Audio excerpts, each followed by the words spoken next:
Hello, good morning. Welcome to Introduction to Philosophy again. So in my previous video, I gave you an overview of the free will debate in philosophy. Today, I'm going to go into more detail into one particular view of a contemporary philosopher who has worked on free will. His name is Harry Frankfurt.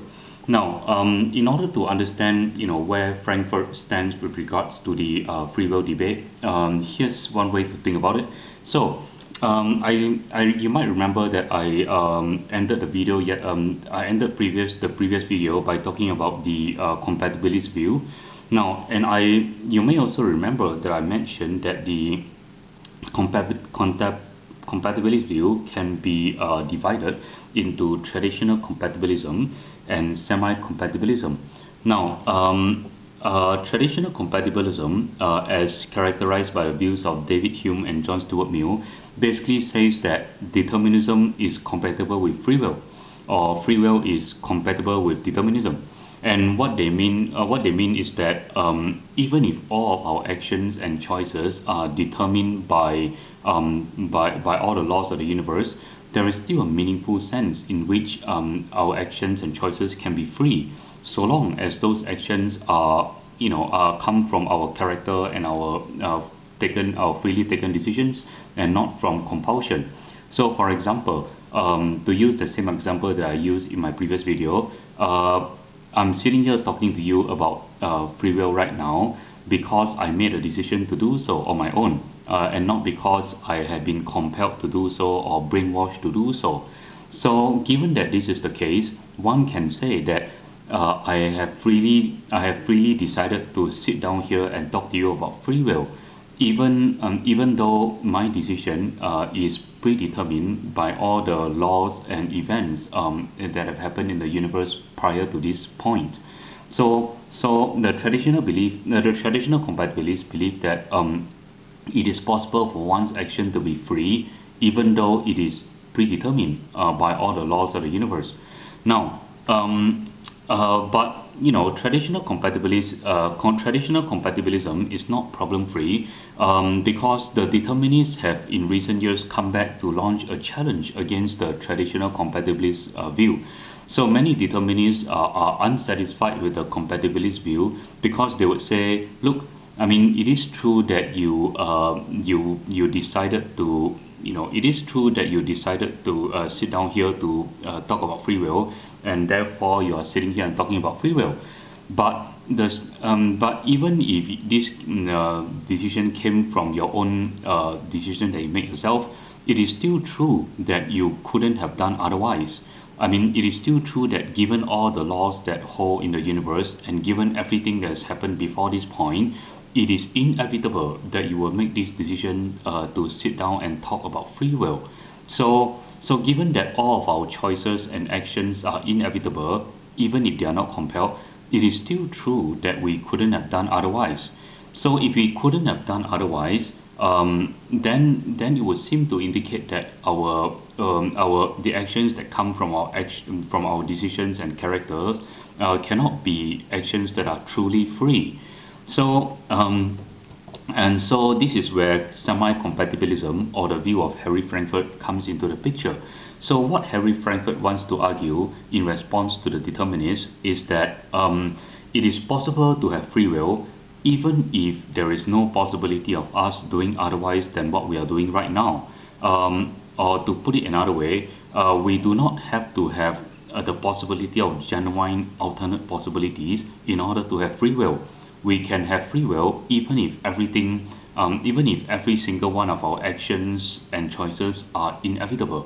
So what I'm going to do is to cash out Frankfurt's view. Oh, by the way, here's a little note card that summarizes Frankfurt's view. So the semi-compatibilist view, as characterized by Frankfurt, states that we can have free will even if we do not have the ability to do otherwise. So think about this. Okay, so what I'm going to do now is to very briefly characterize Frankfurt's views. By the way, all of this is taken from the textbook. You can find an excerpt from Frankfurt's article freedom of the will and the concept of a person on pages 414 to 418 of the textbook. It's not many pages to read, so I suggest that you read it because it's a very well written and influential article. So what I'm about to say from this point onwards basically summarizes what is in the text, in those few pages in the textbook. So anyway, so Frankfurt makes a distinction between three things. First, he talks about this thing called first order desire, and then he talks about this thing called second order desire, and then he talks about this thing called second order volition. So I'm going to go through each in turn and draw out the difference between these three things. So let's start with first order desire. So first order desires are quite easy to understand. We all have first order desires. First order desires can be expressed in a very simple proposition like this: I want to X or I want to not X. So for example, suppose right now you have a desire for ice cream. Okay, so you could substitute eat ice cream for X. So first, an example of a first order desire would be I want to eat ice cream. Maybe you don't want to eat ice cream, so you want to not eat ice cream. Now, it is possible to have conflicting desires. So perhaps you are on a diet right now, and so although you have a strong desire for ice cream, you also have a strong desire to not eat ice cream in order to stay, to keep to your diet. So in this case, if this is the case, then you have two first order desires. You have two conflicting first order desires. So you both want to eat ice cream, and at the same time you want to not eat ice cream. Okay, so that's first order desire, and then there is second order desire. Now, second order desire is a desire about a desire. So one example would be I want to X, or I want to not X. So for example, you suppose you're on a diet and you have made a resolution to stick to the diet. So which means that you prefer for certain of your desires to win out over certain other of your desires.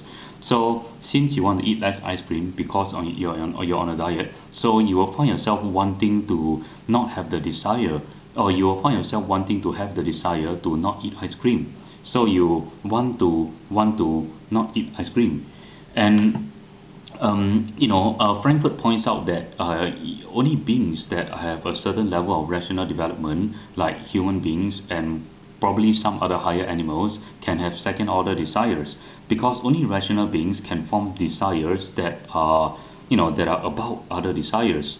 Okay, so briefly, this is the difference between first order and second order desires. First order desires are desires for things or states of affairs in the world, and second order desires are desires for other desires. Okay, we come to the third thing now, which is second order volition. Now, a second order volition is actually a judgment that you make about your desires. So again, for example, suppose you're on a diet and you have made a really firm resolution about the diet. So you say, I should want to not eat ice cream. So in saying this, you have made a value judgment about your desires. You are somebody who isn't just letting your desires pull you one way or the other. You have made a value judgment about which one of your desires is the desire that you want to constitute your will, so to speak. So in saying that I should want to not eat ice cream, you are saying that there's an important sense in which your wanting to not eat ice cream more accurately characterizes who you stand for and what your values are. So, or again, if you talk about the next example I'm going to talk about, which is drug addiction. Suppose I'm a drug addict and I want very, very badly to quit my drug addiction. So I judge that I should want to not take drugs. So in this case, you would find me saying, making this judgment: I should want to not take drugs. And in so doing, I have actually, I actually think of this desire to not take drugs as a desire that is closer to what I stand for as a person, closer to what I to what I am, to what my values are, so to speak. And insofar as my values make up my person, you could also say that the second order volition represents what I stand for as a person. So what Frankfurt wants to say is that both animals and some children, animals and children and some adults can have first and second order desires, but it takes a special kind of being to have second order volition, because when you make a second order volition, you are making a judgment about your desires. You are standing over and above your desires, so to speak. So Frankfurt believes that only persons can have second order volition, which is another way of saying that if you make a second order volition, if you make a judgment about your desires, and that is when you truly become a person. And Frankfurt also believes that only persons are free. So, which is another way of saying that only persons who make second order volitions can be truly free and have free will. So here's a way to summarize what is going on so far. So Frankfurt talks about this thing called a wanton, and Frankfurt believes that wanton is a being or a human being who only has first and second order desires. And we know that very often children are like that. Children don't make any judgments about their desires; they just want stuff. So children are, there's a sense in which children are not fully fledged persons because they haven't actually formed the ability to make judgments or to choose in a valuable way among their desires. So children and maybe even some adults are wantons. I'm guessing you might know a few adults that are like that, they are wantons. But a person is a different thing from a wanton, because in order to be a person, it is not enough for you to just have desires. You must also have second order volitions, or as I just mentioned earlier, you must make judgments about which one of your desires you want to represent you as a person. You must make judgments about which one of your desires you want to represent your will. So a person is a being who has second order volitions, who makes judgments about his desires in addition to just having desires. So I'm going to tell you this little story about the two drug addicts, and you can find the original story in page 416 of your textbook. I suggest that you take a look at it because it's a very important example. Frankfurt uses this example to show the difference between somebody who has free will and somebody who doesn't, even though these two persons are in the same situation and eventually both succumb to their drug addiction. So he talks about two drug addicts. The first drug addict is somebody who just sort of goes along with the flow. He has desires to take the drug, he has desires not to take the drug, but he doesn't really care. He just he just lets whatever is the stronger desire take over, and in the end he just succumbs to his addiction. Now the second drug addict is an unwilling drug addict. His addiction is just as strong as the first drug addict, so in the end he is also unable to resist the addiction. However, the difference is that this second drug addict actually he actually tries very hard to resist his addiction. He makes a judgment. He judges that he should want to not take the drug. So in other words, he makes a second order volition that he should want to not take the drug. In the end, unfortunately, in the end, the addiction is really too strong for him, and he succumbs to the addiction anyway. But Frankfurt believes that even though the second drug addict succumbs to the addiction, just like the first one, the second drug addict, who is the unwilling drug addict, actually is a person in a way that the first drug addict is not. Because although they both succumb to the drug addiction eventually and end up taking the drug, the second drug addict is able to make a second order volition, to make a judgment about his desires, and in so doing, he's able to exert an act of a mental act that allows him to stand over and above his desires, even if just for a moment. So in this way, the unwilling drug addict is free in a way that the willing drug addict is not. So the moral of this story, what Frankfurt is trying to show with this story is that even though both drug addicts were unable to do otherwise, even though both drug addicts ended up being pushed by their drug addiction to do the same thing in the end, the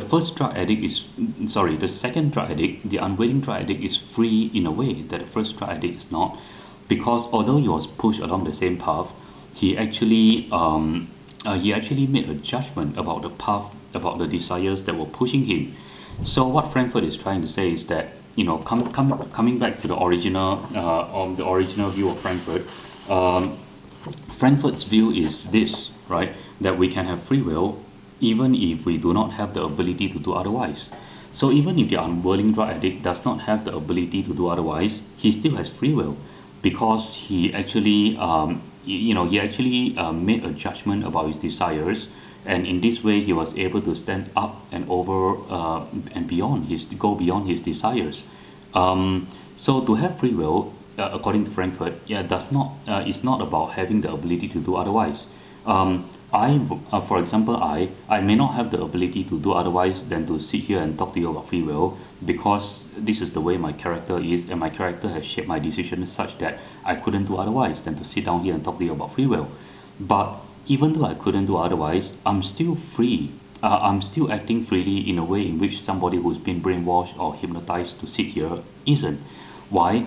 Because I have made a second order, in coming to sit down here and talk to you about free will, I've made a second order volition or judgment about my desires. And so I'm not just taking the action, I'm not just doing things as a result of being pushed around by my desires. I am doing things because of certain judgments that I've made. So there is, or you could say that there are second order volitions present in my mind, just as there are second order volitions present in the mind of the unwilling drug addict. So even though both me and the unwilling drug addict couldn't do otherwise, we are both free in a way in which wantons are not. Okay, so I will end here for the moment. I really encourage you to take some time to read those few pages in the textbook, pages 414 to 418, which contains the excerpt from Frankfurt's article, because Frankfurt's views, honestly, is not the easiest view to understand. He makes this fine distinction about, in order to try to show us how we can be free even if we can't do otherwise. So I suggest that, after listening to what I have to say on this video, you should read that particular article in the textbook and think more about what Frankfurt has to say, and feel free to get back to me, maybe email me or come talk to me in my office if you have further questions, and I'll leave you for now. Thank you.